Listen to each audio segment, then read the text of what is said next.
ಪುನಃ ಎಲ್ಲರಿಗೂ ನಮಸ್ಕಾರ. ಎಂದಿನಂತೆ ನಾವು ಇವತ್ತು ಅಲೆಗಳ ಬಗ್ಗೆ ಲಾಸ್ಟ್ ಕ್ಲಾಸಲ್ಲಿ ಅಲೆಗಳ ಬಗ್ಗೆ ಸ್ಟಾರ್ಟ್ ಮಾಡಿದ್ವಿ. ಬೀಟ್ ಫಾರೆಸ್ಟ್ ಗಾರ್ಡ್ಗೆ 540ಕ್ಕೆ ನಾವು ಏನು ಮಾಡ್ತಾ ಇದ್ದೀವಿ ಅಂದರೆ 540 ಪೋಸ್ಟ್ಗಳಿಗೆ ಏನು ಮಾಡ್ತಾ ಇದ್ದೀವಿ ಅಂದರೆ ಆನ್ಲೈನ್ ಕ್ಲಾಸಸ್ಗಳನ್ನು ತೆಗೆದುಕೊಂಡಿದ್ದೀವಿ. ಗುರುದೇವ ಕೆರಿಯರ್ ಅಕಾಡೆಮಿ ಧಾರವಾಡ. ನಾನು ನಿಮ್ಮ ನಿರಂಜನ್. ಇವತ್ತು ಏನು ಅಂತೇಳಿದ್ರೆ ಇವತ್ತಿನ ಕ್ಲಾಸಲ್ಲಿ ಆಫ್ಲೈನ್ ಕ್ಲಾಸಸ್ ಈಗ ಆಲ್ರೆಡಿ ಸ್ಟಾರ್ಟ್ ಆಗಿದೆ. ಯಾರ್ಯಾರು ಕೋರ್ಸ್ಗಳನ್ನು ಪಡೆಯೋಕ್ಕೆ ಇಷ್ಟಪಟ್ಟವರು ಏನು ಮಾಡ್ಬೋದು ಅಂದರೆ ಕೆಳಗಡೆ ಸ್ಕ್ರೋಲ್ ಆಗ್ತಿರುವಂಥ ನಂಬರ್ಗೆ ಎನ್ಕ್ವೈರಿ ಮಾಡಬಹುದು. ಓಕೆ, ಫೀಸು ಸಹಿತ ತೀರಾ ಕಡಿಮೆ ಇಟ್ಟು ಸಾಧ್ಯವಾದಷ್ಟು ಮಕ್ಕಳಿಗೆ ರೀಚ್ ಆಗೋ ಲೆವೆಲ್ಗೆ ಏನು ಮಾಡ್ತಾ ಇದ್ದೀವಿ ಹೇಳ್ಕೊಡಲಾಗ್ತದೆ. ಓಕೆನಾ? ಸೊ ನೋಟಿಸ್ ಮಾಡ್ತಾ ಬರೋಣ. ಇದರಲ್ಲಿ ನಾವು ವಿದ್ಯುತ್ ಕಾಂತೀಯ ಅಲೆಗಳು ಅನ್ನೋದ್ರ ಬಗ್ಗೆ ಹೇಳ್ತೀನಿ ಅಂತ ಮಾತಾಡಿದ್ವಿ, ಹೌದಾ?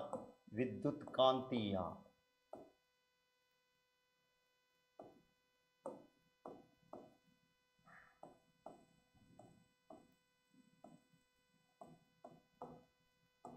ಕಾಂತೀಯ ಅಲೆಗಳು, ಎಲೆಕ್ಟ್ರೋಮ್ಯಾಗ್ನೆಟಿಕ್ ವೇವ್ಸ್ ಅಂತ. ಎಲೆಕ್ಟ್ರೋಮ್ಯಾಗ್ನೆಟಿಕ್ ವೇವ್ಸ್ ಅಥವಾ ನಾನ್ ಮೆಕ್ಯಾನಿಕಲ್ ವೇವ್ಸ್ ಅಂತ ಏನು ನೋಟಿಸ್ ಮಾಡೋದವಲ್ಲ, ನಾನ್ ಮೆಕ್ಯಾನಿಕಲ್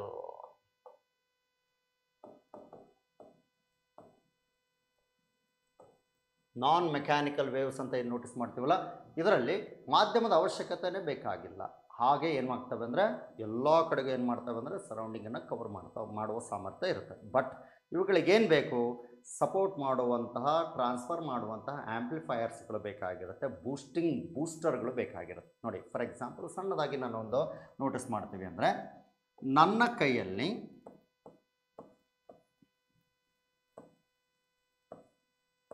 ಏನಿದೆ ಅಂತೇಳಿದ್ರೆ ಒಂದು ಮೊಬೈಲ್ ಇದೆ ಅಂತ ಭಾವಿಸೋಣಪ್ಪ. ಓಕೆ, ನನ್ನ ಕೈಯಲ್ಲಿ ಒಂದು ಮೊಬೈಲ್ ಇದೆ. ಓಕೆ, ಈ ಮೊಬೈಲ್ ಕೆಲಸ ಮಾಡಬೇಕು ಅಂತ ಹೇಳಿದ್ರೆ ನಾನು ಒಂದು ನಂಬರ್ಗಳನ್ನು ಡಯಲ್ ಮಾಡಬೇಕು, ಹೌದಾ? ಸೊ ಅದು 10 ಸಂಖ್ಯೆಯ ನಂಬರ್ಗಳಾಗಿರುತ್ತವೆ. ಡಯಲ್ ಮಾಡಿದಾಗ ಏನಾಗಿರುತ್ತೆ ಅಂತ ಹೇಳಿದ್ರೆ, ಇಲ್ಲಿಂದ ಕರೆಕ್ಟಾಗಿ ಎಲ್ಲಿವರೆಗೂ ಚಲನೆಯನ್ನು ತೆಗೆದುಕೊಳ್ತವೆ ಅಂತ ಹೇಳಿದ್ರೆ, ಇವೆಲ್ಲವೂ ಸ್ಪೀಡಾಗಿ ಹತ್ತಿರವಿರುವಂತಹ ಟವರ್ಗಳನ್ನು ರೀಚ್ ಮಾಡ್ತವೆ. ನೆನಪಿರಲಿ, ಹತ್ತಿರವಿರುವಂತಹ ಟವರ್ಗಳನ್ನು ಏನು ಮಾಡ್ತಾ ಹೋಗ್ತವೆ? ರೀಚ್ ಮಾಡುವಂಥವು. ನೋಡಿದರೆ ಹಿಂಗೆ. ಓಕೆ, ಈ ಟವರ್ಗಳಲ್ಲಿ ಈ ರೀತಿ ಇರ್ತದೆ. ಈ ರೀತಿ ನಾವು ಏನು ಮಾಡ್ತೀವಿ ಅಂದರೆ ನೋಟಿಸ್ ಮಾಡಿರ್ತೀವಿ. ಓಕೆ, ಸೊ ಇವುಗಳು ಮೈಕ್ರೋ ಅಲೆಗಳಾಗಿರುತ್ತವೆ, ಮೈಕ್ರೋವೇವ್ಸ್ ಅಂತ ಕರಿತೀವಿ. ಓಕೆ, ಈ ಮೈಕ್ರೋವೇವ್ಸ್ಗಳು ಟವರ್ಗಳನ್ನು ರೀಚ್ ಮಾಡ್ತವೆ. ಓಕೆ, ಇವುಗಳು ಟವರ್ಗಳನ್ನು ರೀಚ್ ಮಾಡ್ತವೆ. ಟವರ್ಗಳು ಏನು ಮಾಡ್ತವೆ ಅಂತ ಹೇಳಿದ್ರೆ, ಸೀದಾ ಇಲ್ಲಿಂದ ತಗೊಂಡಂತಹ ರೇಡಿಯೇಷನ್ಸ್ಗಳನ್ನು ಏನು ಮಾಡ್ತವೆ ಅಂತ ಹೇಳಿದ್ರೆ, ಇಲ್ಲಿಂದ ಸೀದಾ ಎಲ್ಲಿ ಕನೆಕ್ಟ್ ಮಾಡ್ಕೊಂಡಿರ್ತವೆ ಅಂತ ಹೇಳಿದ್ರೆ ಸ್ಯಾಟಲೈಟ್ಗಳಿಗೆ ಕನೆಕ್ಟ್ ಮಾಡ್ಕೊಂಡಿರ್ತವೆ.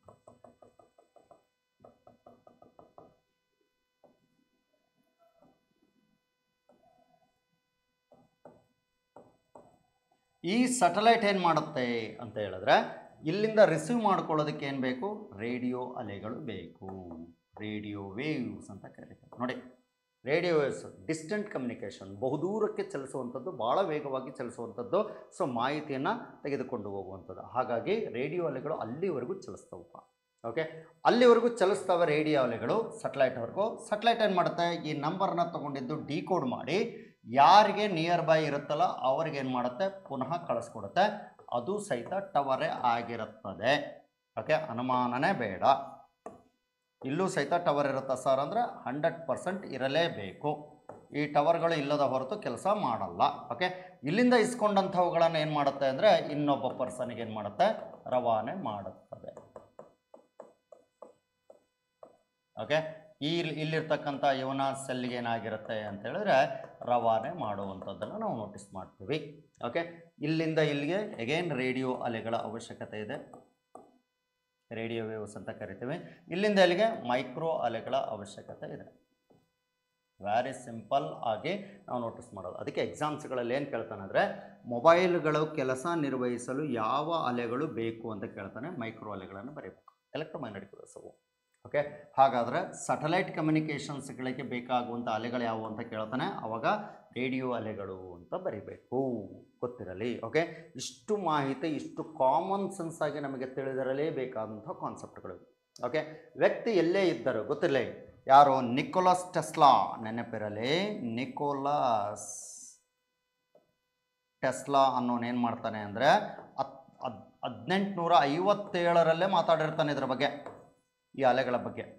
ಮುಂದೊಂದು ದಿನ ಈ ವಿದ್ಯುತ್ ಕಾಂತಿ ಅಲೆಗಳ ಕೆಲಸ ಹೇಗಿರುತ್ತೆ ಅಂತ ಹೇಳಿದ್ರೆ, ಪ್ರಪಂಚದ ಯಾವುದೇ ಒಬ್ಬ ವ್ಯಕ್ತಿಯನ್ನು ತಂತಿರಹಿತವಾಗಿ, ಓಕೆ, ಯಾಕೆಂದರೆ ಇವ್ರು ಹೇಳಬೇಕಾದ್ರೆ ತಂತಿ ಸಹಿತ ಸಂಭಾಷಣೆ ಇತ್ತು. ಟ್ರಂಕ್ ಕಾಲ್ಗಳು, ಮೊಬೈಲ್ಗಳು, ರೋಮಿಂಗ್ ಕಾಲ್ಗಳು ಏನಾರು ನಾವು ಬ್ಯಾಂಗ್ಳೂರಿಗೆ ಕಾಲ್ ಮಾಡಬೇಕು, ಇಲ್ಲಿಂದ ಬ್ಯಾಂಗ್ಳೂರು ಆಶ್ಚರ್ಯ ಅನಿಸುತ್ತೆ ನಿಮಗೆ. ಓಕೆ, ಬ್ಯಾಂಗ್ಳೂರಿಗೆ ಕಾಲ್ ಮಾಡೋದಕ್ಕೆ ನಾವೇನು ಮಾಡಬೇಕು ಅಂತ, ಒಂದು ಸೆಂಟರ್ ಬೂತ್ ಇರುತ್ತೆ, ಓಕೆ, ಕಸ್ಟಮರ್ ಕೇರ್ ಇರುತ್ತೆ, ಅಲ್ಲಿಗೆ ನಾವು ಕಾಲ್ ಮಾಡಬೇಕಾಗಿತ್ತು. ಓಕೆ, 080ಗೆ ಡಯಲ್ ಹೊಡೆದ್ರೆ ಸೀದಾ ಏನಾಗುತ್ತೆ, ಅಲ್ಲಿ ಕನೆಕ್ಟ್ ಆಗುತ್ತೆ. ಇದಾದ ನಂತರ ಅವ್ರೇನು ಮಾಡ್ತಾರೆ, ಒಂದು ನಂಬರ್ ಇದೆ ಮೇಡಮ್, ಅವರಿಗೆ ಕನೆಕ್ಟ್ ಮಾಡಿ ಅಂದರೆ ಇಲ್ಲಿಂದ ನಾವು ಅವ್ರಿಗೆ ಕಾಲ್ ಮಾಡೋದಕ್ಕೆ 2 ರೂಪಾಯಿ, ಅಲ್ಲಿಂದ ಅವ್ರು ಕಾಲ್ ಮಾಡ್ಕೊಳೋದಕ್ಕೆ 3 ರೂಪಾಯಿ. ಓಕೆ, ಅಷ್ಟು ಚಾರ್ಜ್ ನಮಗೆ ಬೀಳುತ್ತೆ. ಅದು ಎಷ್ಟು ತನಕ ನೀವು ಮಾತಾಡ್ತೀರೋ ಅಷ್ಟು ಚಾರ್ಜ್ಗಳು ಹೋಗ್ತಾನೆ ಇರ್ತವೆ. ಓಕೆ, ಒಟ್ಟು 5 ರೂಪಾಯಿ ಚಾರ್ಜಲ್ಲಿ ನಾವೇನು ಮಾಡ್ತಾ ಇದ್ವಿ ಅಂದರೆ, ವಿತಿನ್ ಊಟ ಆತನಪ್ಪ, ಹಂಗಾತನಪ್ಪ, ಹಿಂಗಾತನ, ನಮ್ಮ ಮಾಮನೇ ನಾನು ಮಾತಾಡ್ಸಿದ್ದೀನಿ. ಓಕೆ, ಅಕ್ಕನನ್ನು ಫಸ್ಟ್ ನಾವು ಕಳಿಸ್ಕೊಟ್ಟಾಗ, ಓಕೆ, ಮಾಮನ ಜೊತೆ ಅವರು ಬೆಂಗಳೂರಲ್ಲಿ ಕೆಲಸ ಮಾಡ್ತಿರುವಾಗ ಈ ರೀತಿ. ಅಂದರೆ ಇವೆಲ್ಲ ಏನಾಗಿದೆ, ಈಗ ನೋಡಿ ನಾವು ಪ್ರಪಂಚದ ಯಾವುದೇ ಒಬ್ಬ ವ್ಯಕ್ತಿಗೆ ಕಾಲ್ ಮಾಡಿಬಿಡ್ಬೋದು. ಕಾರಣ ಏನು ಅಂದರೆ ಅಷ್ಟು ಫ್ರೀ ಮಾಡಿಬಿಟ್ಟಿದ್ದಾರೆ. ಓಕೆ, ಫ್ರೀ ಆಫ್ ಟಾಕ್ ಅಂತೇಳಿ ನಾವು ನೋಟಿಸ್ ಮಾಡ್ತೇವೆ.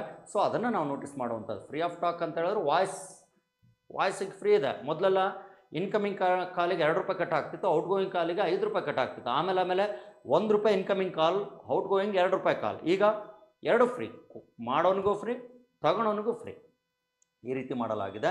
ಸೊ ಆದರೂ ಸಹಿತ ಅದಕ್ಕೆ ಮುಂಗಡವಾಗಿ ನಾವು ಆಲ್ರೆಡಿ ಕಟ್ಟಿರ್ತೀವಿ. ಓಕೆ, ಡೇಟಾದಲ್ಲೇ ಅದೆಲ್ಲ ಕವರ್ ಆಗ್ತಾ ಹೋಗಿರುತ್ತೆ. ಸೊ ಹೀಗೆ ನಾವೇನಾಗಿರುತ್ತೆ ನೋಟಿಸ್ ಮಾಡುವಂಥದ್ದು, ಮುಂದೊಂದು ದಿನ ತಂತಿ ರಹಿತ ಸಂಭಾಷಣೆಯನ್ನು ಮಾಡಲಿದ್ದೇವೆ ಅಂತೇಳಿ ನಿಕೋಲಸ್ ಟೆಸ್ಲಾ ಹೇಳ್ತಾರೆ. ಓಕೆ, ಆದರೆ ಏನು ಕಂಡುಹಿಡಿದಿರಲಿಲ್ಲ. ಇದರ ಆಧಾರದಲ್ಲಿ ಏನು ಮಾಡ್ತಾರೆ ಅಂದರೆ 1950ರ ಆಸುಪಾಸಲ್ಲಿ ಮಾರ್ಟಿನ್ ಕೂಪರ್ ಅವರು ಏನು ಮಾಡ್ತಾರೆ, ಮೊದಲ ಬಾರಿಗೆ ಮೊಬೈಲ್ ಕಂಡುಹಿಡಿತಾರೆ, ತಂತಿ ರಹಿತ ಸಂಭಾಷಣೆಯನ್ನು ಸ್ಟಾರ್ಟ್ ಮಾಡ್ತಾರೆ. ಓಕೆ, ಸೊ ಹಲೋ ಅನ್ನೋರು ಏನು ಅಂದರೆ ಮಾರ್ಟಿನ್ ಕೂಪರ್ ಅವರ ಲವರ್ ಅಂತೇಳಿ ಇವತ್ತಿಗೂ ಹೇಳಲಾಗುತ್ತೆ, ಹಲೋ ಅನ್ನೋ. ಓಕೆ, ಇವನಂತೂ ಮರ್ತಿರ್ತಾನೆ, ಆದರೆ ನಾವು ಮಾತ್ರ ಏನಾಗಿದ್ದೀವಿ ಅಂದರೆ, ಓಕೆ, ಜೂಲಿಯೆಟ್ ಹಲೋ ಅನ್ನೋಳು ಏನು ಮಾಡ್ತಾಳೆ ಅಂದರೆ, ನಾವು ಇವತ್ತಿಗೂ ಅವಳ ಹೆಸರನ್ನು ನೆನ್ಪಿಟ್ಟುಕೊಂಡಿದ್ದೀವಿ, ಹಲೋ. ಓಕೆ, ಸೊ ಕೆಲವರೆಲ್ಲ ಹಳ್ಳಿಯವರು ಇದನ್ನು ಬಿಟ್ಟು ಆಲ್ರೆಡಿ ಏನು ಮಾಡ್ತಾ ಇದ್ದಾರೆ ಗೊತ್ತಾ, ಹಲೋ ಅನ್ನಲ್ಲ, ಹಾಂ ಹೇಳಪ್ಪ, ಹಾಂ ರಾಮ್. ಓಕೆ, ಈ ರೀತಿ ಏನು ಮಾಡ್ತಾ ಇದ್ದಾರೆ ಅಂದರೆ ಅವರವರ ಭಾಷೆಯಲ್ಲಿ ಅವರವ್ರದ್ದೇ ಆದಂತಹ ಕಮ್ಯುನಿಕೇಷನ್ಸ್ಗಳು ಸ್ಟಾರ್ಟ್ ಮಾಡಿದ್ದಾರೆ. ಲೈಕ್ ಇಟ್, ಅವರವರ ಇಷ್ಟ. ಓಕೆ, ಇಲ್ಲಿಂದ ಮುಂದಕ್ಕೆ ಹೋಗ್ತೀವಿ ಅಂತ ಹೇಳಿದ್ರೆ ನೋಟಿಸ್ ಮಾಡೋಣ. ಓಕೆ, ಮುಂದಕ್ಕೆ ಹೋಗ್ತೀವಿ ಅಂತ ಹೇಳಿದ್ರೆ ಯಾವುದು, ರೇಡಿಯೋ ಅಲೆಗಳು. ವೆರಿ ಫಸ್ಟ್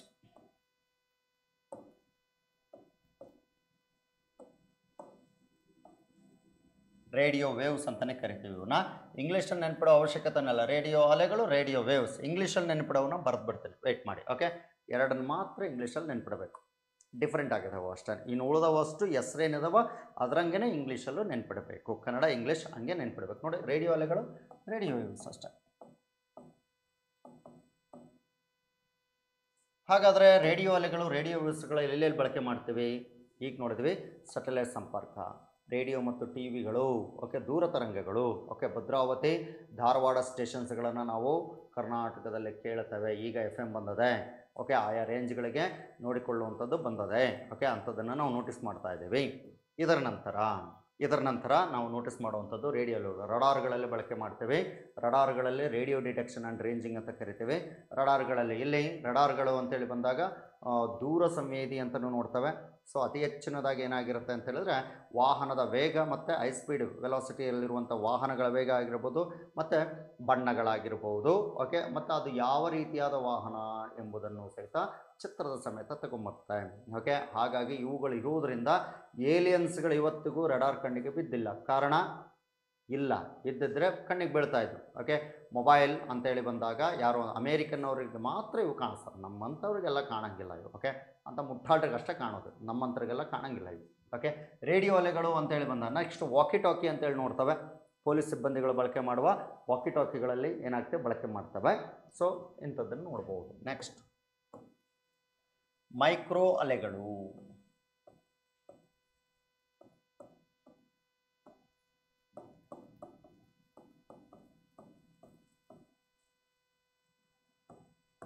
ಮೈಕ್ರೋವೇವ್ಸ್ ಅಂತಲೇ ಕರಿತೀವಿ.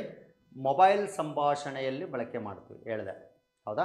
ಶೇರ್ ಇಟ್ ಬ್ಲೂಟೂತ್ ಅಂತೇಳಿ ಏನು ನೋಡ್ತೀವಲ್ಲ, ಅವೆಲ್ಲ ವಿತಿನ್ ದ ರೇಂಜಲ್ಲಿ ಕೆಲಸ ಮಾಡುವಂಥವು. ಓಕೆ, ಸೊ ಅಂಥವುಗಳನ್ನು ನಾವು ಗಮನಿಸ್ತಾ ಹೋಗ್ಬೋದು. ಸೊ ಇದರ ನಂತರ ಗಮನಿಸ್ತೀವಿ ಅಂತ ಹೇಳಿದ್ರೆ ರೇಡಿಯೋ ಅಲೆ ಮೈಕ್ರೋ ಅಲೆಗಳನ್ನು ಎಲ್ಲಿ ಚೆಂಡುಗಳ ವೇಗವನ್ನು ಪತ್ತೆ ಹಚ್ಚೋದಕ್ಕಾಗಿ ಬಳಸ್ತೀವಪ್ಪ, ಚೆಂಡುಗಳ ವೇಗ. ಮತ್ತು ಇನ್ನೊಂದೇನು ಅಂತ ಹೇಳಿದ್ರೆ ಆಟೋಮೊಬೈಲ್ಗಳ ವೇಗವನ್ನು ಪತ್ತೆ ಹಚ್ಚೋದಕ್ಕಾಗೂ ಸಹಿತ ಇದನ್ನು ಬಳಕೆಯಲ್ಲಿ ತೊಗೊಂಬರ್ತೀವಿ. ನೆಕ್ಸ್ಟು ಖನಿಜಾಂಶಗಳನ್ನು ಏನು ಮಾಡೋದಕ್ಕೆ ಡಿಕ್ ಮಾಡಿ ಅಲ್ಲಿ ಎಂತಹ ಖನಿಜಾಂಶ ಇದೆ ಎಂಬುದನ್ನು ಗುರುತಿಸೋದಕ್ಕೆ ಮೈಕ್ರೋ ಅಲೆಗಳನ್ನು ಬಳಕೆಯಲ್ಲಿ ತರ್ತೀವಿ. ಸೊ ಹೀಗೆ ನಾವೇನು ಮಾಡ್ತೀವಿ ಅಂದರೆ ಮೈಕ್ರೋ ಅಲೆಗಳನ್ನು ನೋಟಿಸ್ ಮಾಡಬಹುದು. ಓಕೆ, ಮೂರನೇದಾಗಿ ನಾವು ನೋಟಿಸ್ ಮಾಡೋದು ಅಂತಂದರೆ ಅವಗೆಂಪು ಕಿರಣ.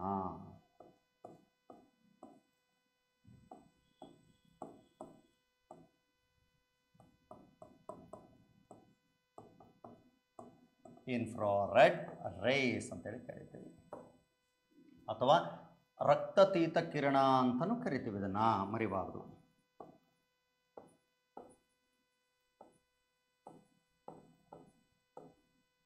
ಓಕೆ, IR ರೇಸ್ ಅಂತ ಇಂಗ್ಲೀಷಲ್ಲಿ ನಾವು ನೋಟಿಸ್ ಮಾಡ್ತೀವಿ.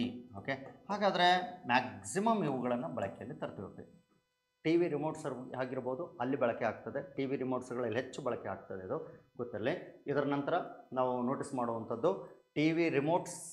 ಇದನ್ನು ಬಿಟ್ಟರೆ ಬಟ್ಟೆಗಳ ಮೇಲೆ ಪ್ರಿಂಟ್ ಹಾಕಲು ಬಳಕೆ ಮಾಡ್ತೀವಿ, ಗೊತ್ತಿಲ್ಲಿದು. ಬಟ್ಟೆಗಳ ಮೇಲೆ ಪ್ರಿಂಟ್ ಹಾಕಲು, ಬಾಟಲ್ಗಳ ಮೇಲೆ ಪ್ರಿಂಟ್ ಹಾಕಲು, ಕಂಪನಿಯ ಲೋಗೋಗಳನ್ನು ಹಾಕೋದಕ್ಕೆ, ಮತ್ತು CC ಕ್ಯಾಮರಾಗಳಲ್ಲಿ ಬಳಕೆ ಆಗ್ತದೆ. ಓಕೆ, ಕ್ಲೋಸ್ಡ್ ಸರ್ಕ್ಯೂಟ್ ಕ್ಯಾಮರಾ ಅಂತ ಕರಿತೀವಿ. CC ಕ್ಯಾಮರಾಗಳಲ್ಲಿ ಏನಾಗುತ್ತೆ, ಅವಗೆಂಪು ಕಿರಣಗಳನ್ನು ಬಳಕೆಯಲ್ಲಿ ತರಲಾಗುತ್ತೆ. ಮತ್ತು ನಮ್ಮ ವಾಹನಗಳಲ್ಲಿ ಸೆನ್ಸಾರ್ ಡೋರ್ಗಳಿದ್ದಾವೆ, ಸೆನ್ಸಾರ್ ಆಟೋ ಲಾಕರ್ಗಳಿದ್ದಾವೆ. ಓಕೆ, ಸೊ ಅವುಗಳನ್ನು ನೋಟಿಸ್ ಮಾಡುವಂಥದ್ದು. ವಾಹನಗಳಲ್ಲಿ ಏನಾಗಿರುತ್ತೆ, ಸೀಟ್ ಬೆಲ್ಟ್ ಹಾಕ್ಕೊಳ್ಳದೇ ಇದ್ದರೆ ಹೊಡ್ಕೊಳ್ಳುತ್ತೆ. ಮತ್ತು ಪೆಟ್ರೋಲ್ ಡೀಸೆಲ್ಗಳು ಖಾಲಿ ಆಗಿದ್ದರೆ ಏನಾಗುತ್ತೆ, ಕಡಿಮೆ ಆಗಿದೆ, ಜಾಸ್ತಿ ಆಗಿದೆ, ಎಕ್ಸಸ್ ಆಗಿದೆ, ಡೇಂಜರ್ಗಳನ್ನು, ಓಕೆ, ಇಂಥವುಗಳನ್ನೆಲ್ಲ ಏನು ಮಾಡ್ತಾ ಇರುತ್ತೆ, ಸರೌಂಡಿಂಗಲ್ಲಿ ತೋರಿಸ್ತಾ ಇರ್ತದೆ. ಓಕೆ, ಕೇರ್ಫುಲ್ಲಾಗಿ ನಾವು ಗಾಡಿ ಓಡಿಸೋದಕ್ಕೆ ಅನುಕೂಲ ಮಾಡಿಕೊಡುತ್ತೆ ಸೆನ್ಸಾರ್, ಹೌದಾ. ಮತ್ತು ಇನ್ನೊಂದು ಯಾವುದು ಅಂದರೆ ಹೋಲೋಗ್ರಫಿ ಅನ್ನೋದನ್ನು ನಾವೇನು ಮಾಡ್ತೀವಿ, ರೇಡಿಯೋ ಅಲೆಗಳ ಸಹಾಯದಿಂದ ಏನು ಮಾಡ್ತೀವಿ, ಮೈಕ್ರೋ ಅಲೆಗಳನ್ನು ಬಳಕೆ ಮಾಡಿಕೊಂಡು ಟೆಕ್ನಾಲಜಿಯಲ್ಲಿ ಇಟ್ಕೊಂಡಿದ್ದೀವಿ. 3D ಡೈಮೆನ್ಷನ್ ಎಲ್ಲೋ ಇದ್ದರೂ ಸಹಿತ ನಮ್ಮ ಎದುರಿಗೇನೆ ಭಾಷಣ ಮಾಡ್ತಾ ಇದ್ದಾರೆ ಅನ್ನೋ ಫೀಲ್ ನಮಗೆ ಏನಾಗ್ತಾ ಇರುತ್ತೆ, ಅದನ್ನು ನಾವು ನೋಟಿಸ್ ಮಾಡ್ಬೋದು. ಅದನ್ನು ಬಿಟ್ಟರೆ ಅವಗೆಂಪು ಕಿರಣಗಳನ್ನು ಮತ್ತೆ ಪುನಃ ನಾವು ಎಲ್ಲಿ ನೋಟಿಸ್ ಮಾಡ್ತೀವಿ ಅಂದರೆ ಅವಗೆಂಪು ಕಿರಣಗಳನ್ನು ಯಾವುದು, ನೋಟ್ ಎಣಿಕೆಗಳಲ್ಲಿ. ಓಕೆ, ಸೊ ಮತ್ತು ಯಾವುದು ಅಂತ ಹೇಳಿದ್ರೆ ಮೆಟ್ರೋ ಟ್ರೈನ್ಗಳಲ್ಲಿ ಸ್ವಯಂಚಾಲಿತ ಬಾಗಿಲುಗಳಿದ್ದಾವೆ, ಹೌದಾ. ಲಿಫ್ಟ್ಗಳಲ್ಲಿ ಸ್ವಯಂಚಾಲಿತ ಬಾಗಿಲುಗಳಿದ್ದಾವೆ. ಆಟೋ ಸ್ಲೈಡಿಂಗ್ ಡೋರ್ಸ್ ಅಂತೇಳಿ ಕರಿತೀವಿ. ಧಾರವಾಡಕ್ಕೆ ಬಂದರೆ, ಹುಬ್ಳಿ ಧಾರವಾಡಕ್ಕೆ ಬಂದ್ರಿ ಅಂತ ಹೇಳಿದ್ರೆ ಚಿಗಿರಿ ಬಸ್ಗಳಲ್ಲಿದ್ದಾವೆ. ಓಕೆ, ಇಂಥಲ್ಲೆಲ್ಲ ಏನು ಮಾಡ್ತೀವಿ ಅಂತ ಹೇಳಿದ್ರೆ ನೋಟಿಸ್ ಮಾಡ್ಬೋದು. ಸೊ ಇದರ ನಂತರ ನಾವು ಇನ್ನೊಂದು ಏನು ಅಂತ ಹೇಳಿದ್ರೆ ಸಾಮಾನ್ಯವಾಗಿ ನಮ್ಮ ದೇಹದ ತಾಪವನ್ನು ಗುರುತಿಸುವುದಕ್ಕಾಗಿ ಏನು ಮಾಡ್ತಾರೆ, ಬಳಕೆಯಲ್ಲಿ ತರ್ತಾರೆ ಅವಗೆಂಪು ಕಿರಣಗಳನ್ನು. ಜಾಗತಿಕ ತಾಪಮಾನದ ಏರಿಕೆಗೆ ಕಾರಣವಾದ ವಿಕಿರಣ ಅಂತ ಹೇಳಿದ್ರೆ ಅವಗೆಂಪು ಕಿರಣ, ಗೊತ್ತಿರಲಿ. ಅವಗೆಂಪು ಕಿರಣಗಳನ್ನು ನಾವು ನೋಟಿಸ್ ಮಾಡಬಹುದು. ಸೊ ಇದರ ನಂತರ ನಾವು ಗಮನಿಸಬೇಕಾದಂಥದ್ದು ಇನ್ನೊಂದು ಅಂಶ ಏನು ಅಂದರೆ, ಸೊ ಅವಗೆಂಪು ಕಿರಣಗಳು ಸಾಮಾನ್ಯವಾಗಿ ಗ್ರೀನ್ ಹೌಸ್ ಎಫೆಕ್ಟ್ ಅಥವಾ ಜಾಗತಿಕ ತಾಪಮಾನ ಹೇಳ್ದಲ್ವಾ. ಸೊ ಇಂಥದ್ದನ್ನು ನಾವು ನೋಡಿ ಕಣ್ಣಿನ ಶಸ್ತ್ರಚಿಕಿತ್ಸೆಯಾದಂತಹ ಲೇಸರ್ಗಳಲ್ಲಿ ಬಳಕೆ ಆಗ್ತದೆ. Light amplification by stimulated emission of radiation ಅಂತೇಳಿ ಕರಿತೇವೆ. ಕಣ್ಣಿನ ಶಸ್ತ್ರಚಿಕಿತ್ಸೆಯಲ್ಲಿ ಪೊರೆ ತೆಗೆಯಲು, ಗಾಜು ಲೋಹಿತ ವಸ್ತುಗಳನ್ನು ಕತ್ತರಿಸಲು, ಮತ್ತು ಬ್ರಹ್ಮಾಸ್ತ್ರ, ಇತ್ತೀಚೆಗೆ ಬ್ರಹ್ಮಾಸ್ತ್ರ ಅನ್ನೋ ಒಂದನ್ನು ನಾವೇನು ಮಾಡಿದ್ದೀವಿ ಅಂದರೆ ಉಡಾವಣೆ ಮಾಡ್ಕೊಂಡಿದ್ದೀವಿ. RTO 2025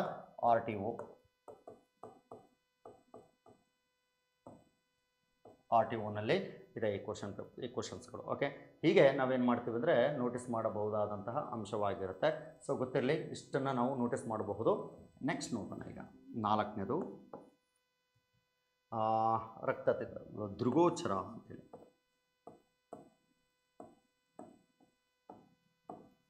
ದೃಗೋಚರ, visible light.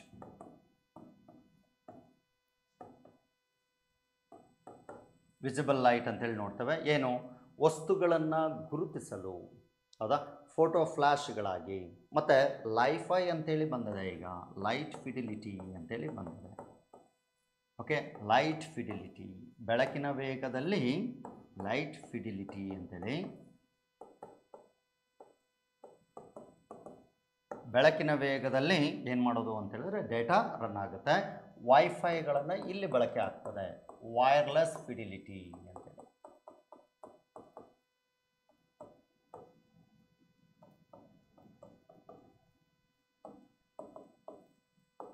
Wireless fidelity ಅಂತೇಳಿ ನೋಟಿಸ್ ಮಾಡಬಹುದು. ಓಕೆ, ನೆಕ್ಸ್ಟ್ ಫಿಫ್ತ್ ಕಾನ್ಸೆಪ್ಟ್ ಏನು ಅಂತ ಹೇಳಿದ್ರೆ ನೇರಳಾತೀತ ಕಿರಣಗಳು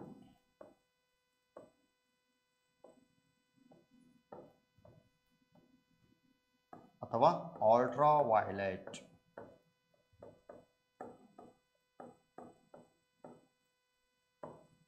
ಓಕೆ, ಯು ವಿ ರೇಸ್ ಅಂತಲೂ ಹೇಳ್ತೀವಿ. ಓಕೆ, ಯು ವಿ ರೇಸ್ ಅಥವಾ ಅಲ್ಟ್ರಾ ವೈಲೆಟ್ ರೇಸ್ ಅಂತಲೂ ನಾವು ನೋಟಿಸ್ ಮಾಡ್ಬೋದು.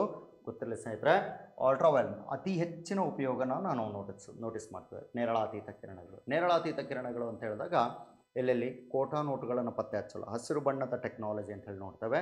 ಕೋಟಾ ನೋಟುಗಳನ್ನು ಪತ್ತೆ ಹಚ್ಚೋದಾಗಿರ್ಬೋದು, ಮತ್ತು ಜೆರಾಕ್ಸ್ ಮೆಷಿನ್ಸ್ಗಳಲ್ಲಾಗಿರ್ಬೋದು, ಬಯೋಮೆಟ್ರಿಕ್ಗಳಲ್ಲಿ ಬಳಕೆಯಲ್ಲಿ ತರಲಾಗುತ್ತೆ. ಗೊತ್ತಿರಲಿ, ಬಯೋಮೆಟ್ರಿಕ್ಸ್ ಅಂತೇಳಿ ನಾವು ನೋಟಿಸ್ ಮಾಡ್ಬೋದು. ಇಷ್ಟೆಲ್ಲ ಏನು ಅಂತ ಹೇಳಿದ್ರೆ ನೇರಳಾತೀತ ಕಿರಣಗಳಲ್ಲಿ ನಾವು ಗಮನಿಸ್ತೇವೆ. ಓಕೆ, ಗೊತ್ತಿರಲಿ. ನಂತರ ಕ್ಯಾನ್ಸರ್ ಚಿಕಿತ್ಸೆಗಾಗಿ ಇದನ್ನು ಈ ರೇಡಿಯೇಷನ್ಸ್ಗಳನ್ನು ಬಳಕೆಯಲ್ಲಿ ಕೊನೆ ಕ್ವಶನ್ ಕೇಳ್ತಾ ಬರ್ತೀನಿ. ಓಕೆ, ಸಾಧ್ಯವಾದಷ್ಟು ಆನ್ಸರ್ ಮಾಡ್ತಾ ಬರ್ರಿ. ಓಕೆನಾ. ನಂತರ ಇದನ್ನು ಕೃತಕ ರತ್ನಗಳನ್ನು ಗುರುತಿಸಲು, ಕೃತಕ ರತ್ನ ಅಂತ ಹೇಳಿದಾಗ ಸಹಜವಾಗಿ ನಮ್ಮಲ್ಲಿ ಏನಾಗಿರುತ್ತೆ ಅಂದರೆ ಕೃತಕ ರತ್ನಗಳು ಅಂತೇಳಿ ಬಂದಾಗ ಏನಾಗಿರುತ್ತೆ, ಬಂಗಾರದ ಧಾತುಗಳ ಜೊತೆಯಲ್ಲಿ ಏನು ಮಾಡ್ತಾರೆ, ಕಬ್ಬಿಣದಗಳಿಗೂ ಬಂಗಾರ ನೀರನ್ನು ಕೂಡಿಸಿ ಕಳಿಸೋ ವ್ಯವಸ್ಥೆ ಇದೆ. ಓಕೆ, ಸೊ ನಾವೆಲ್ಲ ಮೊನ್ನೆ ನಾವು ನೋಟಿಸ್ ಮಾಡಿದ್ವಿ. ಓಕೆ, ಏನು ಮಾಡ್ತಾರೆ, ಬಂಗಾರದ ರಿಂಗ್ಗಳನ್ನ ಕಡಗವನ್ನು ತೊಗೊಂಡಿದ್ದಾನೆ. ಓಕೆ, ಆ ಕಡಗ ಪೂರ ಏನಾಗಿದೆ ಅಂತ ಹೇಳಿದ್ರೆ ಬಂಗಾರದ ಲೇಪನ ಮಾಡಿ ಕಳಿಸಿದ್ದಾರೆ. ಅದನ್ನು 1 ವರ್ಷ ಬಿಟ್ಟು ಅಡವಿಡೋಕೆ ಹೋದರೆ ಅದು ಕಬ್ಬಿಣದ್ದು ಅಂತ ಗೊತ್ತಾಗ್ತದೆ. ಆಮೇಲೆ ಏನು ಮಾಡ್ತಾನೆ ಅವನು, ಸದ್ಯ ಬಿಲ್ಗಳನ್ನು ಹಾಗೆ ಇಟ್ಕೊಂಡಿದ್ದರಿಂದ ಹೋಗಿ ಕೇಸ್ ಮಾಡ್ತಾನೆ. ಅವಾಗೇನು ಮಾಡ್ತಾರೆ, ಅದನ್ನು ತಗೊಂಡು ಹೊಸ ಬಂಗಾರವನ್ನು ಸರಿಯಾದ ಬಂಗಾರವನ್ನು ಕೊಡಲಾಗುತ್ತೆ. ಈ ರೀತಿಯಾದ ಲಾಬಿನೂ ಸಹಿತ ಮಾಡಲಾಗುತ್ತೆ. ಅಂತಹ ಕೃತಕ ರತ್ನಗಳನ್ನು ಗುರುತಿಸೋದಕ್ಕೆ ಯು ವಿ ರೇಸ್ಗಳು ಬೇಕಾಗಿರುತ್ತೆ. ಗೊತ್ತಿರಲಿ. ಓಕೆ, ಇದಾದ ನಂತರ U V A, U V B, U V C ಅಂತೇಳಿದೆ. ಇಲ್ಲಿ ನಾವು ನೋಟಿಸ್ ಮಾಡುವ ಹಾಗೆ U V A, U V B, U V A ಅಂತೇಳಿ ಬಂದಾಗ ಏನಾಗಿರುತ್ತೆ, ದ್ಯುತಿ ಸಂಶ್ಲೇಷಣೆಗೆ ಓಕೆ ಮತ್ತು ಸೌರಕೋಶಗಳಿಗೆ ಸಹಕರಿಸುವಂಥದ್ದು. ಅದನ್ನು ಬಿಟ್ಟರೆ ನಾವು ಇನ್ನೊಂದು ಯು ವಿ ರೇಸ್ಗಳನ್ನು ಸೌರಕೋಶ, ದ್ಯುತಿ ಸಂಶ್ಲೇಷಣೆ ಅದನ್ನು ಬಿಟ್ಟರೆ ಬೇರೆ ಬೇರೆ ಕಾನ್ಸೆಪ್ಟ್ಗಳಲ್ಲಿ ನಾವು ನೋಡ್ತೀವಿ ಅಂದರೆ ಫೋಟೋಸಿಂಥಸಿಸ್ ಪ್ರೋಸೆಸ್ ಹೇಳಿದ್ವಲ್ಲ, ದ್ಯುತಿ ಸಂಶ್ಲೇಷಣೆ, ಸೌರಕೋಶಗಳು, ವಿಟಮಿನ್ ಡಿ ನೆನಪಾಗ್ಬೋದು, ವಿಟಮಿನ್ ಡಿಗೆ ಸಹಕರಿಸುತ್ತೆ. ಯು ವಿ ಬಿ ಕಿರಣ ಅಂತ ಹೇಳಿದ್ರೆ ಓಕೆ, ಫಾಗ್ ಕಂಡೀಷನ್ಸ್ಗಳನ್ನು ಸೃಷ್ಟಿ ಮಾಡೋದಕ್ಕಾಗಿ. ಓಕೆ, ಮಂಜು ಮುಸುಕಿದ ವಾತಾವರಣ ಇದೇ ಕಾರಣವಾಗಿರುತ್ತೆ. ಎಕ್ಸಾಮಿಗೆ ಕೇಳಿದ್ದಾನೆ 2022 RT1ನಲ್ಲಿ ಕೇಳಿದ್ದಾನೆ, ನೆನಪಿಲ್ಲಿದು. ಓಕೆ, ಸೊ ಇವು ಇದಾದ ನಂತರ ಯು ವಿ ಸಿ ಕಿರಣಗಳು ಅಂತೇಳಿ ನೋಡ್ತವೆ. ಇದು ತುಂಬ ದೂರಕ್ಕೆ ಚಲಿಸಲ್ಲ. ಭೂಮಿಗೆ ಬಂದರೆ ಏನು ಮಾಡುತ್ತೆ ಅಂದರೆ ಪ್ರಾಣಿಗಳ ಚರ್ಮದ ಮೇಲೆ ಏನು ಮಾಡಿಬಿಡುತ್ತೆ, ಎಫೆಕ್ಟ್ ಮಾಡ್ತೀವಿ, ಗ್ಯಾರಂಟಿ ಎಫೆಕ್ಟ್ ಮಾಡುತ್ತೆ. ಹಾಗಾಗಿ ಸ್ಕಿನ್ ಬರ್ನಿಂಗನ್ನು ಸೃಷ್ಟಿ ಮಾಡುತ್ತೆ. ಹಾಗಾಗಿ ನಮ್ಮ ತನಕ ಇದು ಬರೋದೇ ಇಲ್ಲ. ಓಕೆ, ಯಾಕೆಂದರೆ ಓಝೋನ್ ಪದರ ಏನು ಮಾಡುತ್ತೆ, ಅದನ್ನು ಹೀರ್ಕೊಂಡ್ಬಿಡುತ್ತೆ. ಓಕೆ, ಸೊ ನೆಕ್ಸ್ಟ್ ನೋಡೋದಾಯಿತು ಅಂದರೆ 6ನೇದು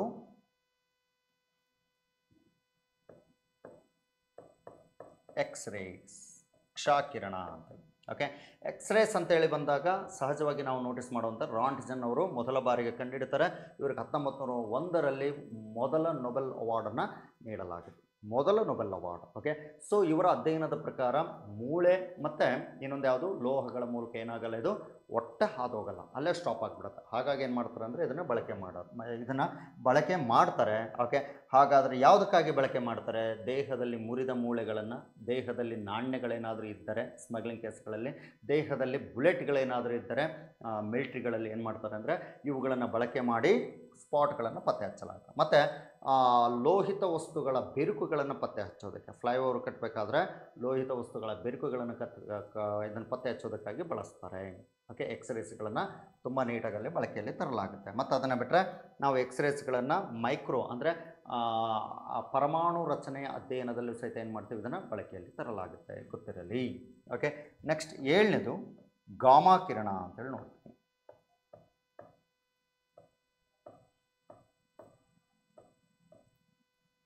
ಗಾಮಾ ಕಿರಣ ಅಂತೇಳಿ ಗಮನಿಸ್ತೀವಿ. ಗಾಮಾ ಅಂತೇಳಿ ಬಂದಾಗ 2 ಡೇಂಜರಸ್ ರೇಡಿಯೇಷನ್ಸ್, ಹಾಗಾಗಿ 3 ಕಡೆಗೆ ಹೆಚ್ಚಾಗಿ ಬಳಸ್ತಾರೆ. ವಿದ್ಯುತ್ತನ್ನು ಉತ್ಪಾದನೆ ಮಾಡುವ ಅಣುವಿದ್ಯುತ್ ಸ್ಥಾವರಗಳಲ್ಲಿ ಬಳಕೆ ಆಗ್ತದೆ.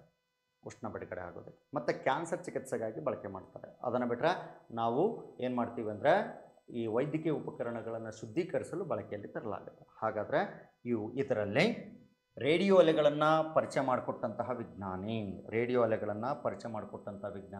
Sir William hertz. ಮೈಕ್ರೋ ಅಲೆಗಳನ್ನು ಪರ್ಸಿ ಸ್ಪೆನ್ಸರ್ ಅವರು ಪತ್ತೆ ಹಚ್ತಾರೆ. ಓಕೆ, ವಿಲಿಯಂ ಹರ್ಷಲ್ ರವರು ಏನು ಮಾಡ್ತಾರೆ, ಅವಗೆಂಪು ಕಿರಣಗಳನ್ನು ಪರಿಚಯ ಮಾಡಿಕೊಟ್ಟಿರ್ತಾರೆ. ಸರ್ ಐಸಾಕ್ ನ್ಯೂಟನ್ ರವರು ದೃಗೋಚರಗಳನ್ನು ಪರಿಚಯ ಮಾಡಿಕೊಡ್ತಾರೆ.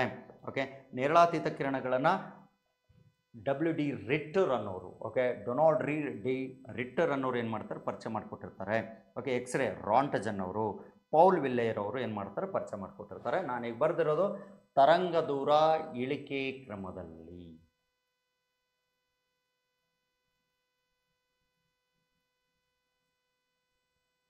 ಹೀಗಿರುತ್ತೆ. ತರಂಗ ದೂರ ಇಳಿಕೆ ಕ್ರಮದಲ್ಲಿ ಏನು ಮಾಡಿದ್ದೀವಿ ಅಂದರೆ ಇವುಗಳನ್ನು ಬಳಕೆಯಲ್ಲಿ ತೊಗೊಂಬಂದಿದ್ದೀವಿ. Is it clear? ಓಕೆ, ಹೀಗೆ ನಾವು ನೋಟಿಸ್ ಮಾಡ್ಬೋದು. ಈಗ ಕ್ವಶನ್ಸ್ಗಳ ಸಮಯ. ಓಕೆ, ಕ್ವಶನ್ಸ್ಗಳನ್ನು ನೋಟಿಸ್ ಮಾಡ್ತಾ ಬರೋಣ. ಯಾವ ಟಾಪಿಕಲ್ಲಿ ಹೇಗಿದೆ ನಾನು ಅದನ್ನು ಗುರ್ತು ಮಾಡ್ಕೊಂಡು ಬಂದಿರ್ತೀನಿ. ಓಕೆ, ಅವುಗಳನ್ನು ನೋಟಿಸ್ ಮಾಡ್ತಾ ಬರೋಣ. ಸೊ ಇದರಲ್ಲಿ ನಾವು ನೋಟಿಸ್ ಮಾಡುವಂಥದ್ದು, ಓಕೆ, ವೆರಿ ಫಸ್ಟ್ ನಾವು ಗಮನಿಸಬೇಕಾಗಿರುವಂಥದ್ದು ವೈಫೈಗಳಲ್ಲಿ ಎಕ್ಸಾಮ್ಸ್ಗಳಿಗೆ ಕೇಳಿರೋದನ್ನೇ ನಾನು ನಿಮ್ಮ ಜೊತೆಗೆ ಡಿಸ್ಕಸ್ ಮಾಡ್ತಾ ಬರ್ತೀನಿ.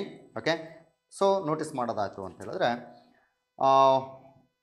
ಯಾವುದು ಅಂತ ಹೇಳಿದ್ರೆ ವೈಫೈಗಳಲ್ಲಿ ಈ ಅಲೆಗಳನ್ನು ಬಳಕೆ ಮಾಡಲಾಗುತ್ತದೆ. ವೈಫೈಗಳಲ್ಲಿ ಅಂತೇಳಿ ಬಂದಾಗ ಯಾವುದಾಗಿರುತ್ತೆ, ಮೈಕ್ರೋ ಅಲೆಗಳು, ರೇಡಿಯೋ ಅಲೆಗಳು, ಅವಗೆಂಪು ಕಿರಣಗಳು ಮತ್ತು ದೃಗೋಚರಗಳು. ಯಾವುದಾಗಿರುತ್ತೆ ವೈಫೈಯಲ್ಲಿ? ರೇಡಿಯೋ ಅಲೆಗಳು ಆಗಿರುತ್ತದೆ.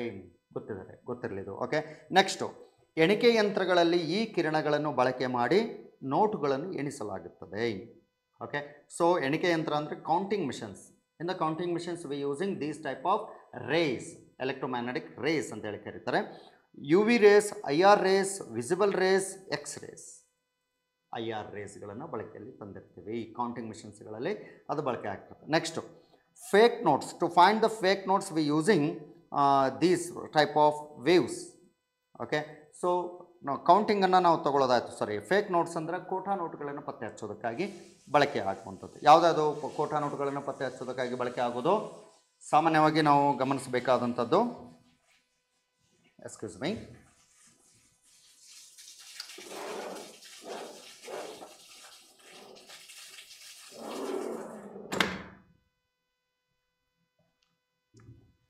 ಸಾರಿ for the disturbance. Okay, so ಇದರಲ್ಲಿ ಏನಾಗಿರುತ್ತೆ ಅಂದರೆ ಕೋಟಾ ನೋಟು, ಫೇಕ್ ನೋಟ್ಸ್ ಅಂತ ಹೇಳಿದಾಗ ಯು ವಿ ರೇಸ್ಗಳಾಗಿರುತ್ತವೆ. ಓಕೆ, ದೇಹದಲ್ಲಿ ಮುರಿದ ಮೂಳೆಗಳನ್ನು ಪತ್ತೆ ಹಚ್ಚಲು ಬಳಕೆ ಆಗುವಂತಹ ವಿಕಿರಣ ಯಾವುದು ಅಂತೇಳಿ ಕೇಳಿದ್ದಾನೆ. ಯಾವುದಾಗಿರುತ್ತೆ ಮುರಿದ ಮೂಳೆ ಎಕ್ಸ್ರೇಸ್ಗಳನ್ನು ನಾವು ನೋಟಿಸ್ ಮಾಡ್ತೀವಿ. ಓಕೆ, ಸೊ ಇದಾದ ನಂತರ ಅವಗೆಂಪು ಕಿರಣಗಳಲ್ಲಿ ಯಾವುದು ಅಂತ ಹೇಳಿದ್ರೆ 1 2 798 ಎಸ್ ಲೇಸರ್ ಚಿಕಿತ್ಸೆಯನ್ನು ಈ ಕೆಳಗಿನವುಗಳಿಗೆ ನೀಡಲಾಗುತ್ತದೆ ಅಂತೇಳಿ. ಓಕೆ, ಲೇಸರ್ ಚಿಕಿತ್ಸೆ, ಲೇಸರ್ಗಳನ್ನು ಯಾವುದಕ್ಕಾಗಿ ಬಳಕೆಯಲ್ಲಿ ತರ್ತಾರೆ ಅಂತೇಳಿ. ಓಕೆ, ಹೃದಯದ ಚಿಕಿತ್ಸೆಗಾಗಿ ಒಂದು. ಓಕೆ, ಕಣ್ಣಿನ ಶಸ್ತ್ರಚಿಕಿತ್ಸೆ, ಕಣ್ಣಿನ ಪೊರೆ ಇದ್ದರೆ ಅಥವಾ ಕಣ್ಣಿನ ಶಸ್ತ್ರಚಿಕಿತ್ಸೆಯಲ್ಲಿ ಅಂತೇಳಿ ಒಂದು. ಇನ್ನೊಂದು ಕಿಡ್ನಿಗಳ ವೈಫಲ್ಯಗಳು ಕಂಡು ಬಂದಿದ್ದರೆ ಒಂದು. ನೆಕ್ಸ್ಟು ಡಯಾಲಿಸಿಸ್ ಪ್ರೋಸೆಸ್ಗಳಲ್ಲಿ ಬಳಕೆ ಆಗುತ್ತದೆ. ಯಾವುದಾಗಿರುತ್ತೆ, ಕಣ್ಣಿನ ಶಸ್ತ್ರಚಿಕಿತ್ಸೆಗೆ ಮಾತ್ರ ಏನು ಮಾಡ್ತಾರೆ, ಇದನ್ನು ಬಳಕೆಯಲ್ಲಿ ತಂದಿರ್ತಾರೆ ಲೇಸರ್ ಕ್ರಿಯೆಗಳನ್ನು. ಓಕೆ, ಸೊ ನೆಕ್ಸ್ಟು ಈ ಕೆಳಗಿನವುಗಳಲ್ಲಿ ಅಪಾಯಕಾರಿ ವಿಕಿರಣ ಯಾವುದು ಅಂತ ಕೇಳಿದ್ದಾರೆ. ಎಕ್ಸ್ರೇಸ್ ಇದೆ, ನಂತರ ರೇಡಿಯೋ ಅಲೆಗಳಿದೆ, ಅವಗೆಂಪು ಕಿರಣ ಇದೆ, ನೆಕ್ಸ್ಟು ಗಾಮಾ ಕಿರಣಗಳಿದ್ದಾವೆ. ಓಕೆ, 2 ಡೇಂಜರಸ್ ರೇಡಿಯೇಷನ್ಸ್ ಅಂತೇಳಿ ಬಂದಾಗ ಯಾವುದಾಗಿರುತ್ತದು ಗಾಮಾ ರೇಸ್ ಆಗಿರುತ್ತದೆ, ಗಾಮಾ ವಿಕಿರಣ ಆಗಿರುತ್ತದೆ. ಗೊತ್ತಿರಲಿ. ಓಕೆನಾ? ಸೊ ನೆಕ್ಸ್ಟ್ ನೋಡೋಣ. ಈಗ ನೆಕ್ಸ್ಟ್ ಇದರಲ್ಲಿ ನಾವೊಂದು 5 ಮಿನಿಮಮ್, ನಾನು ಪಾಠ ಮಾಡಿದ್ರಲ್ಲಿ ಒಂದು ಮಿನಿಮಮ್ 5 ರಿಂದ 6 ಕ್ವಶನ್ಸ್ಗಳನ್ನು ಡಿಸ್ಕಸ್ ಮಾಡ್ತಾ ಹೋಗ್ತೀನಿ. ಓಕೆನಾ? ಸೊ ಇಲ್ಲಿ ಗುರುತಕ್ಕೊಂಡು ಬಂದಿರ್ತೀನಿ ನಾನು. ಓಕೆನಾ? ಸುಮ್ಮನೆ ಬಂದಿರೋದಕ್ಕೆ ಸಾಧ್ಯ ಆಗಲ್ಲ, ಮತ್ತು ನನಗೂ ಕೇಳಿದ ತಕ್ಷಣ ಹೇಳೋದಕ್ಕೂ ಅಂತ ಹೇಳಿದ್ರೆ ಆಗೋಂಗಿಲ್ಲ. ಓಕೆ, ಸೊ ವೆಬರ್ ಎಸ್, ಓಕೆ, ಇದು ಬೇರೆದು.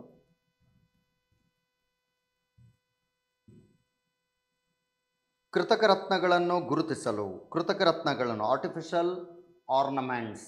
ಓಕೆ, ಆರ್ಟಿಫಿಷಿಯಲ್ ಆರ್ನಮೆಂಟ್ಸ್ ಕೃತಕ ರತ್ನಗಳನ್ನು ಗುರುತಿಸಲು ಈ ವಿಕಿರಣಗಳನ್ನು ಬಳಕೆ ಮಾಡಲಾಗುತ್ತದೆ. ಎಕ್ಸ್ರೇಸ್ಗಳು, ಅವಗೆಂಪು ಕಿರಣಗಳು, ನೇರಳಾತೀತ ಕಿರಣಗಳು, ರೇಡಿಯೋ ಅಲೆಗಳು.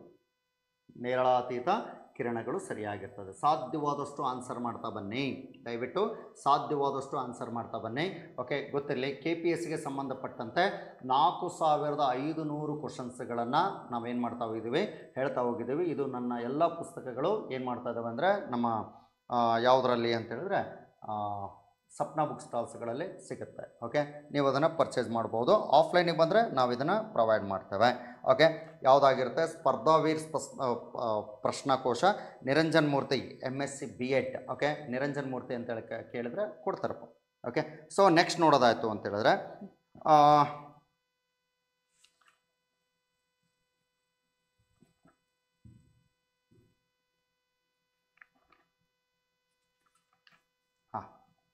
ಇದರಲ್ಲಿ ಇನ್ನೊಂದು ನೋಟಿಸ್ ಮಾಡ್ತೀವಿ ಅಂತ ಹೇಳಿದ್ರೆ